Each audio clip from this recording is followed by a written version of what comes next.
สวัสดีค่ะมองเรามองโลกวันนี้พบกับบทสัมภาษณ์พิเศษกับผู้หญิงเก่งระดับอินเตอร์คุณจิง อูริกผู้บริหารของ JP Morgan คุณจิงเป็นผู้เชี่ยวชาญด้านเศรษฐกิจจีนและเป็นที่ปรึกษาด้านการลงทุนให้กับหลายบริษัททั่วโลกในหลากหลายอุตสาหกรรมนะคะเมื่อไม่นานมานี้คุณจิงมาร่วมงานสัมมนาเกี่ยวกับนักธุรกิจหญิงในเอเชียจัดโดยนิตยสาร Forbes ค่ะจัดกันขึ้นที่เมืองไทยนี่แหละค่ะมองเรามองโลกจึงสัมภาษณ์พูดคุยกับคุณจิงนะคะเกี่ยวกับมุมมองของเธอของเศรษฐกิจจีนและเศรษฐกิจโลกค่ะเศรษฐกิจจีนเป็นที่น่าจับตามองของผู้คนทั่วโลกเนื่องจากมีขนาดเศรษฐกิจใหญ่เป็นอันดับ2ของโลกและเติบโตอย่างรวดเร็วแต่เมื่อต้นปีนี้การเติบโตของจีนชะลอตัวลงอยู่ที่ร้อยละ 7.7 ซึ่งนับว่าซบเซาที่สุดนับตั้งแต่ปี 1999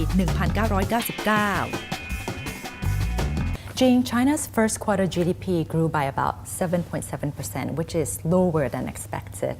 What happened? Well, China's economy now is of such a size, we cannot expect the economy to continue growing above 8%. Today, the economy is roughly around $9.5 trillion US dollars, so it's number 2 in the world. So growth rates naturally will slow down a little bit from what we saw in the past. Also, in the first quarter, we saw some softening in China's industrial sector. So industrial production was slightly below expectations. Exports were quite sluggish due to the global economy.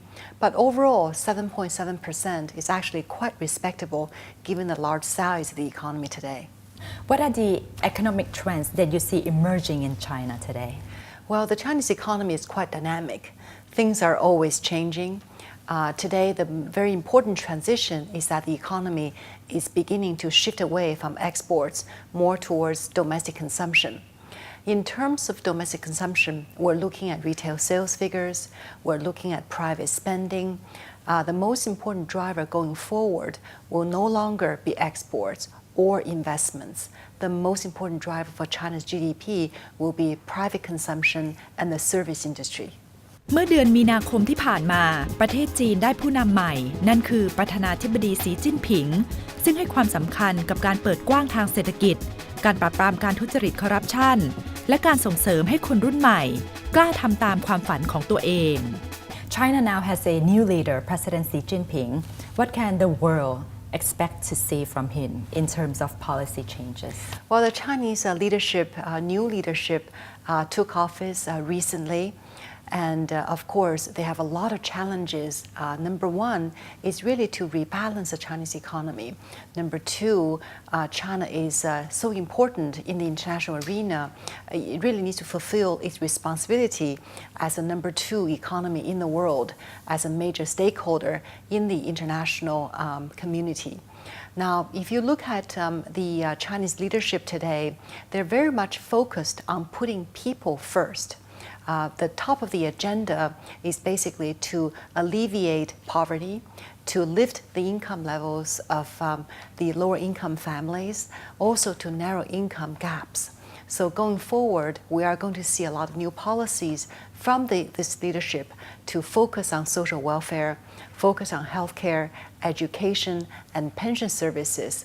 So this is all very important because the Chinese economy going forward will be really led by consumption. To increase consumption, they need to increase social welfare spending so that Chinese people can feel much more comfortable spending a bit more of their savings rather than saving 50% of the national GDP. China develops very fast today, as you say. Now, for those of us who want to invest or do business in China or with China, what do we need to know about China today? Well, the Chinese market is very complex. It is very large, and China has so many different regions. Chinese people speak a lot of different languages, and you have different types of cities. You've got the first-tier cities, cosmopolitan cities like Beijing, Shanghai, Guangzhou, and Shenzhen. And then you have second-tier cities and third-tier cities. So it's vast and complex. So I think foreigners doing business in China need to, first of all, appreciate the complexity and the regional differences in China. They also need to understand doing business in China is a long-term goal. They need to really invest for the longer term rather than just in the short term, because the economy is still undergoing this rebalance. So maybe in the near term, you cannot make a lot of money as a newcomer. But if you're prepared to stay for the long haul, I think there will be plenty of rewards. ปัญหาใหญ่ปัญหาหนึ่งของจีนคือปัญหาฟองสบู่ภาคอสังหาริมทรัพย์ในรอบหลายปีที่ผ่านมาจีนมีการก่อสร้างทั้งที่พักอาศัยและศูนย์ธุรกิจเป็นจำนวนมากจนเกินความต้องการของตลาดเขตเมืองใหม่หลายเขตในจีนเกิดภาวะเมืองร้างไม่มีคนพักอาศัยหรือใช้งานทำให้จีนต้องออกมาตรการต่างๆมากมายเพื่อป้องกันภาวะฟองสบู่แตกในตลาดอสังหาริมทรัพย์ซึ่งนับเป็นเสาหลักสำคัญต่อความมั่นคงของเศรษฐกิจจีน Are we facing a real estate bubble in China?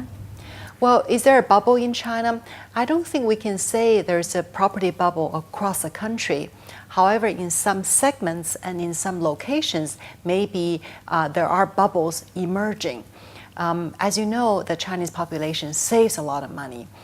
If you look at the national savings in the banking system, we have 160% of GDP in bank savings. Of course, that includes China's corporate savings and household savings. People save a lot of money. So where do they invest? Many people choose to invest in the property market because they like the brick and mortar. They don't tend to invest in the stock market. They prefer to invest in homes. So more often than not, Chinese people in the major cities, the middle class families tend to have 3 homes, at least 2 homes. So property investment really is one of the favorite national pastimes, really. So in the past several years, the Chinese property market has really done very well. On average, each year, I would say property prices probably appreciated 10% in the last 10 years. Every year, 10%. In some of the other bigger cities, I think price appreciation is even higher. So today, the central government is trying to clamp down on property speculation. They're also trying to dampen investment demand in the property market. In the meantime, the government is trying to support the purchases by first-time home buyers. These tend to be younger people who are just coming into the major cities. Their income levels may not be very high, so they're buying homes for the first time, and it's very expensive for them.